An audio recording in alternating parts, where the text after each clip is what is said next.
Yo, Kpaceguy here. Welcome back to the channel. What's going on YouTube? And welcome back to another video from a company who sent me out something for review. And this time we're reviewing the Sofabaton Universal Remote. And thank you so much to Sofabaton for sending me this out directly for review. So today we're going to unbox this and see what's inside. Now, Sofabaton directly says that this is better than any Logitech Harmony remote that you can get at a fraction of the cost. And since that's the case, I actually have the Harmony remote right next to it. This is the Harmony Home Elite remote, one of their top-of-the-line remotes from Logitech. So we're going to be unboxing this one right here, seeing what's inside, and directly comparing it to the Logitech Harmony, and we're going to find out if it's really that much better.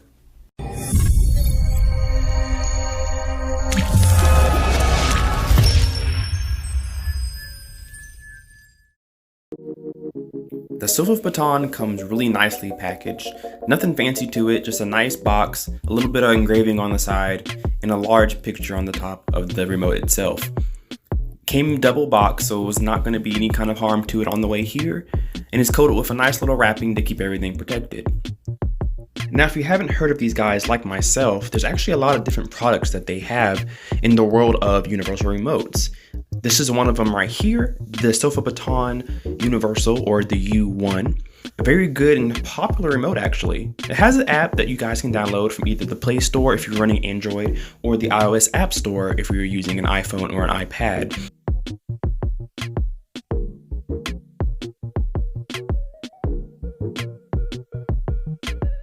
As you open up the box, you're graced with some simplicity, which is something you're going to see that's a theme with this entire remote. You have a quick guide right here that's going to show you how to start up the remote.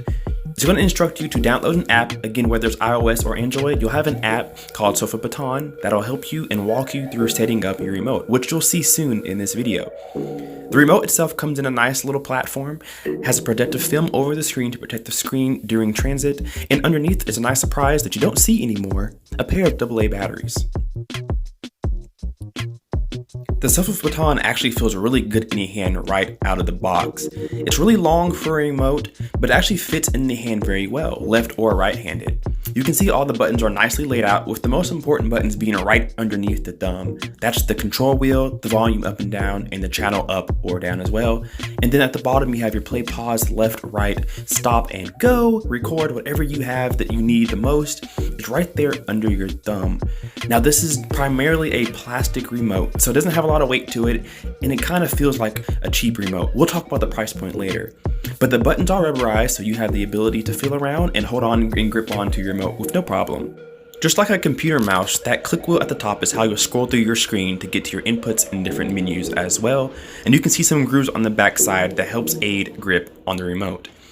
Now, popping open the battery cover is actually kind of challenging. It doesn't open like a standard one, but once I got it in, I slid the batteries in and the screen fired right up.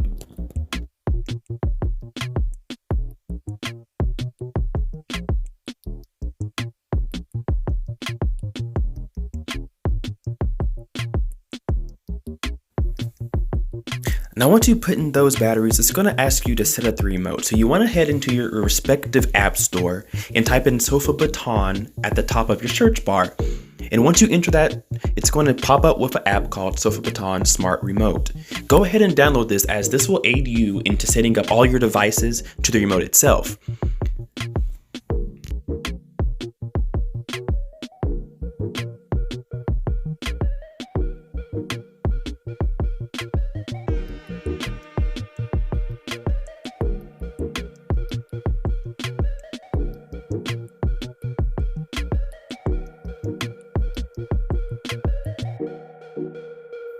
Now, you're going to want your device to have Bluetooth on that device, because it's going to ask you to turn it on. As you can see here, I have my Bluetooth on. This is going to help you in pairing your device with other devices. You'll put your fingers on the bottom left button and the bottom right button and press them and hold them down together, and then a pop-up will pop up on your screen that lets you know that you have successfully paired with the remote. Now, buying new out of the box, you are going to have a software update or a firmware update. It doesn't take too long at all. It took me probably a minute or two with my Wi-Fi, but we'll go ahead and speed it along so you don't have to wait for it.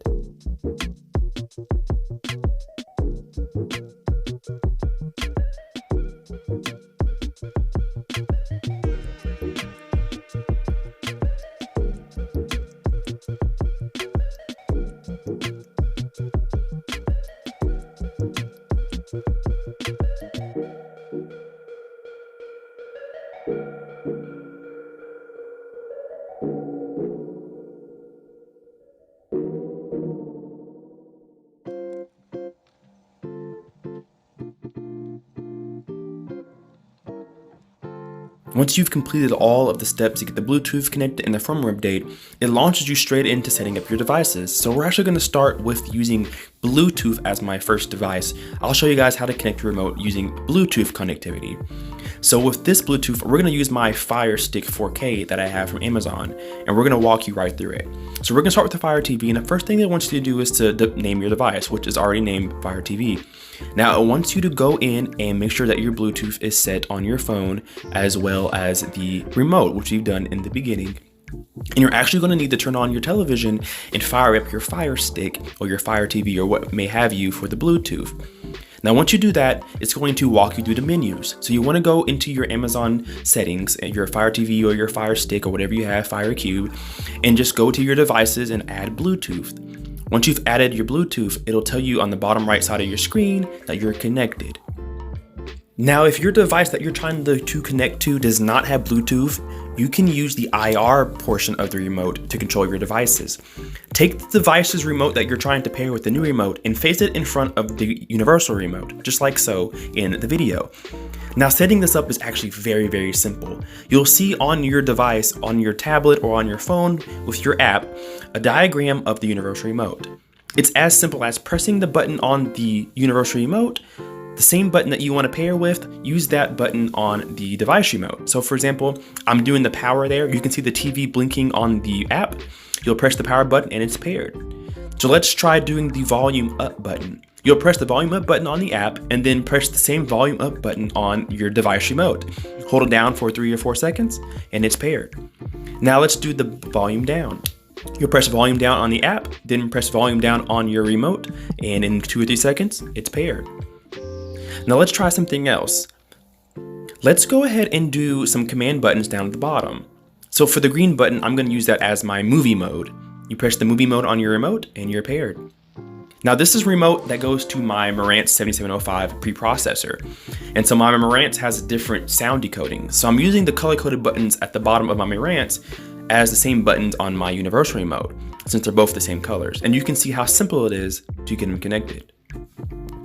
Now, as you're connecting, not only does the app tell you when you're successful, but the remote tells you when you're successful too. So if I do the mute button here, you can see that it's learning and now it's success. If I want to do the blue button, all I have to do is press the same blue button on the remote. It's learning, and now we have success.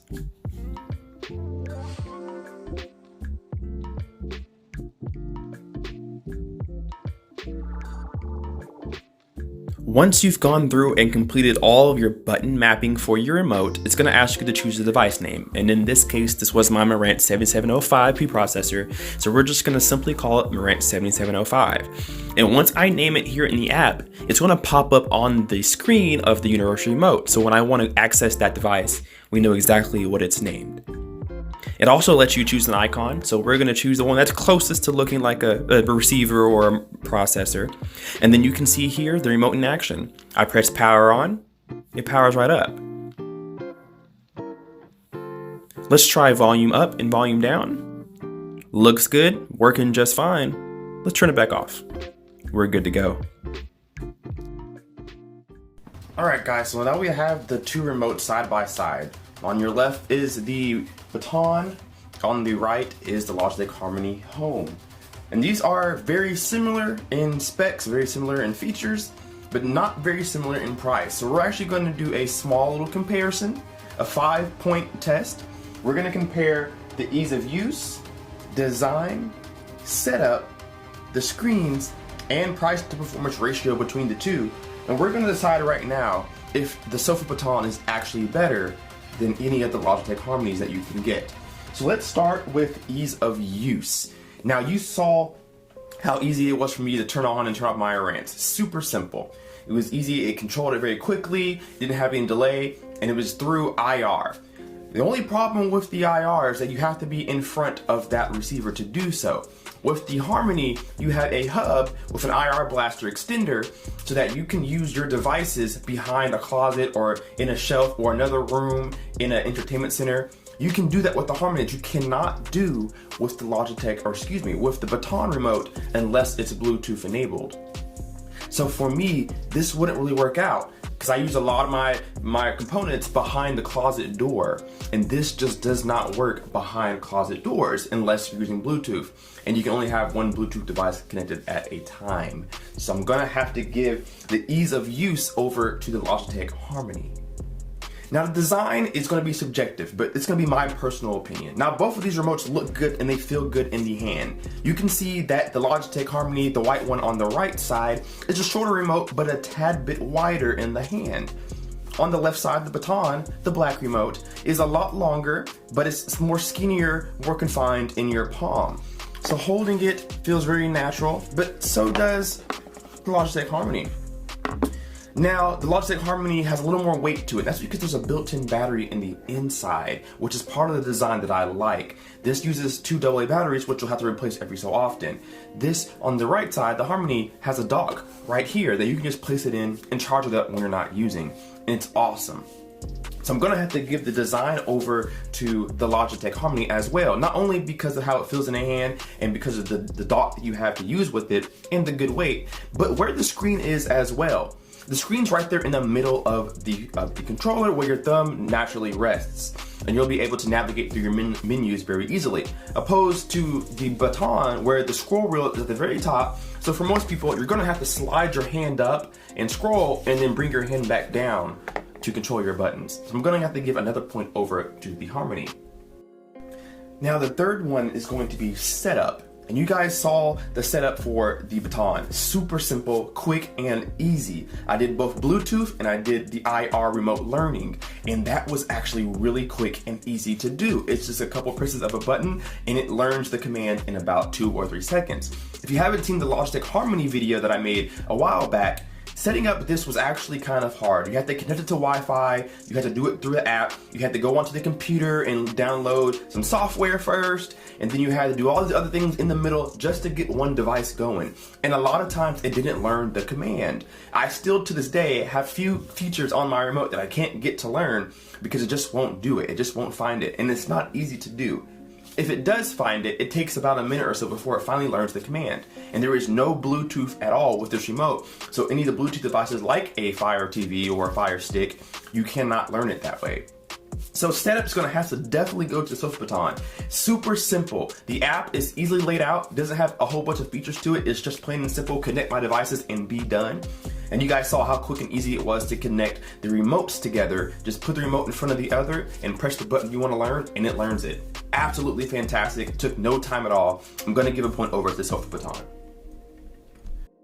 Now my next one is the screens, and this is also gonna be subjective, but this is my personal opinion.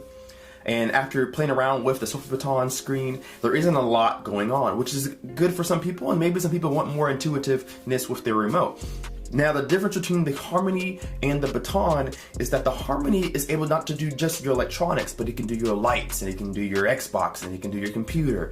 Now the Sofabaton is not really trying to do all that. It can, but not as much as the Harmony. It's main for your projector or your receiver, maybe a DVD player or something like that, but not necessarily for your home automation, which the Harmony can do. So with the Harmony, the screen has a lot of different options for you. You can scroll down and customize it, change your wallpaper, its colored background. It's a very nice screen. It has a haptic feedback, so when you touch it, it vibrates to let you know that you have made an input request.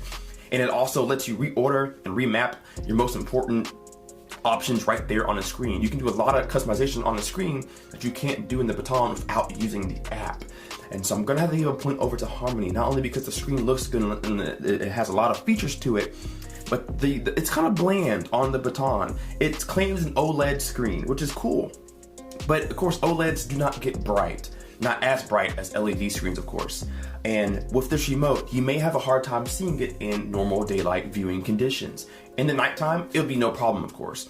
But normal midday, when you're watching television or you want to select an input, you may have to hold the screen close to your face just to be able to make out the words that you can see. Depending on your age and how well you see, it may change for some people. But it's also not that big of a screen. Now, with an OLED screen, you think you want to put colors behind it, have a background behind it, and make it relatively large like the Logitech is, but they did not do that. And so I'm gonna have to give the screen's point over to the Logitech Harmony. Now the Logitech Harmony is up 3-1, and so that kind of declares the winner. But we're gonna go ahead and talk about price to performance ratio, because I think this may sway your votes completely. So the Logitech Harmony, you can find between $110 to $180, $190. And that's black or white with the base, with the IR blaster, with the Harmony hub, the app, all that stuff. $180 maximum, $110 minimum, you can pick one up. The Sofabaton goes for $49 shipped to your home from Amazon or Sofabaton themselves, wherever you want to get it. You can get it for $49. And mind you, it comes with better setup software, much simpler app, a really good remote with rubberized buttons, feels good in the hand, glossy black finish if you like to, a scroll wheel opposed to touchscreen. If you don't want to use a touchscreen, you can use a scroll wheel, where some people rather use that than to use a screen. And again, $49, and it has just about every feature that the Harmony remote has. It may not be able to control your lights or may not be able to open your garage door, but it does what it's supposed to do, which is eliminate the remotes that you have into just one. So you can control your projector, your TV, your DVD player, your vinyl player, your receivers, amplifiers, speakers, power speakers, whatever you have, it's going to be able to do that. And it can do that with either Bluetooth or IR remotes. Now again, if you're using the IR remote feature, you're going to have your electronics in front of you that the remote can actually see it. But if you can use Bluetooth, then you can use Bluetooth across any part of the home and it's going to work as long as you have a good secure connection. So from price to performance ratio, I'm going to have to definitely give it to the Sofabaton. It does almost everything that you really want it to do, like the Logitech does, but at well priced points. $49 is incredible for the remote that you get. It's not the best in quality as far as all the plastics, doesn't have a really hefty weight to it, doesn't have a built-in battery, doesn't have an intuitive screen, but it gets the job done and it does it simplistically, and that's awesome. So $49, I would probably get this over the Logitech Harmony every time, unless I wanted to control more things than just electronics. Then maybe I would go for this remote here. If you're somebody who doesn't like to mess with batteries, you may want to go with the Harmony, which comes with its own charging dock. And it's actually really convenient, especially when the remote's trying to die on you. You just plug it in really quickly and you got yourself a charge. Alright guys, so that's gonna do it for this quick comparison, this quick review. Thank you one more time from Sofabaton for sending me out this remote. I actually may use this over the Logitech Harmony, depending on how good I can get it to work with my electronics behind the closet. We'll have to see how that goes. But I absolutely appreciate you guys sending this out to me, and I hope my viewers also enjoy the video as well. If you're looking at a Sofabaton versus a Harmony, I think if you're not somebody who's into home automation, the Sofabaton will be perfect for you. You should have no complaints whatsoever. And again, I can't get over the ease of use as far as setup goes. Very awesome, very quick and easy. The Logitech Harmony took me forever and it drove me insane. So guys, if you enjoyed this video, please leave a comment down below. Which remote would you choose? Would you choose the Harmony, Logic Harmony, or would you choose the Sofabaton? Let me know that in the comments below and let me know why. Also, hit that like button if you appreciate this video, and subscribe if you're not already. We'll see you guys in the next video. Kpaceguy out. Peace.